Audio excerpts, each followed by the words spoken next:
జగదానందకారకుడైన శ్రీరామచంద్రుని పట్టాభిషేకం. సప్త ఋత్విజులు విజయ, సుయజ్ఞ, కాశ్యప, గౌతమ, వామదేవ, జాబాలి, కాత్యాయన మహర్షులు క్రతువు చేయగా వశిష్ఠ మహర్షులు వారు ఆశీర్వదించగా మహాకార్య సూర్యుడైన అతి సామాన్యుడులా స్వామి పాదాలని భక్తి శ్రద్ధలతో సేవిస్తున్న హనుమ మీదే సీతమ్మ తల్లి హృదయ దీవెనలని శ్రద్ధాభక్తి నిమగ్నతలతో లక్ష్మణ భరత శత్రుఘ్నులంతా సీతారాములని ఆనంద పారవస్యంతో చూస్తున్న శ్రీరామచంద్రుని హృదయ నేత్రాలలో సంజీవని పర్వతాన్ని తెచ్చి తమ్ముని బ్రతికించిన ఆంజనేయునే చూస్తున్నాయి. వారధి కట్టుటలో సాయపడిన ఉడతను కూడా మరువక పాదపీఠం మీదే కూర్చోబెట్టుకున్న శ్రీరాముని ప్రేమకు దర్పణమే ఈ పట్టాభిషేక దృశ్య కావ్యం.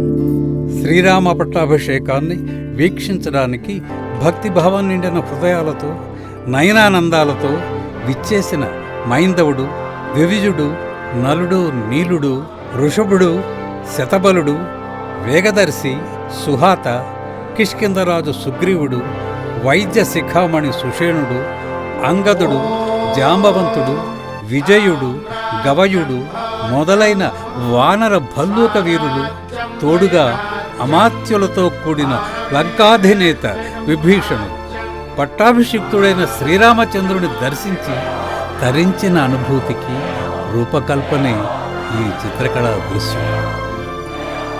శ్రీరామచంద్రమూర్తి దర్శన భాగ్యం కోరి వచ్చిన వారిలో ప్రభావిత దేశాధినేతలు, రాజాధిరాజులు 14 ఏళ్ల ఎడబాటు తర్వాత ఆ దివ్యమంగళ రూపాలను చూసి మురవాలని వచ్చిన సామంతరాజులు, పురప్రముఖులు, ప్రభుభక్తి పారాయణుడైన గుహుడు, భార్యాపిల్లలు, నడుమొంగిపోయిన శ్రీరామచంద్రుని చూడాలనే ఆశతో చిన్నారి సాయంతో వచ్చిన వృద్ధురాలు, దూరం నుంచైనా అది క్షణకాల దర్శనమైన మహద్భాగ్యమనే భక్తి భావంతో పులకించిన కుటుంబాలు, పురప్రజలు. రావణ సంహార యుద్ధ సమయంలో ఇంద్రజిత్తు ప్రయోగించిన నాగాస్త్రం వల్ల లక్ష్మణుడు నిర్జీవంగా కుప్పకూలిపోయాడు. లక్ష్మణస్వామికి లేరని భావించి తాతబడిలో తలపెట్టి దుఃఖిస్తున్న అంగదుడు, జాంబవంతుడు, సుగ్రీవుడు, విభీషణుడు వీరంతా ధైర్యం చెప్పినా తమ్ముని కోసం శ్రీరాముడు రోధిస్తూనే ఉన్నాడు. హిమాలయాలకు వెళ్ళి సంజీవిని పర్వతాన్ని తెస్తున్న హనుమంతుని చూచి వానర వీరులంతా జయజయధ్వానాలు పలికారు. వైద్యుడు సుషేణుడు పర్వతంపై సంజీవిని మూలికలు తీసుకొని చికిత్స చేసి లక్ష్మణుని బ్రతికించాడు.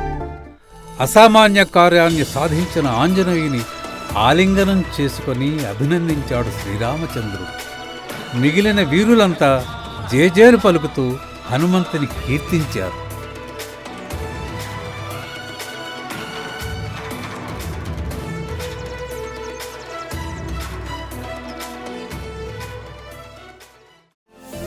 ప్రధానంగా శ్రీరామ పట్టాభిషేక దృశ్య కావ్యాన్ని తన చిత్రకళా ప్రతిభతో అద్భుతంగా ఆవిష్కరించాడు మన బాపు రమణల ప్రియ శిష్యుడు, కళారత్న బిరుదాంకితుడు, చిత్రకారుడు సురేష్ కడలి.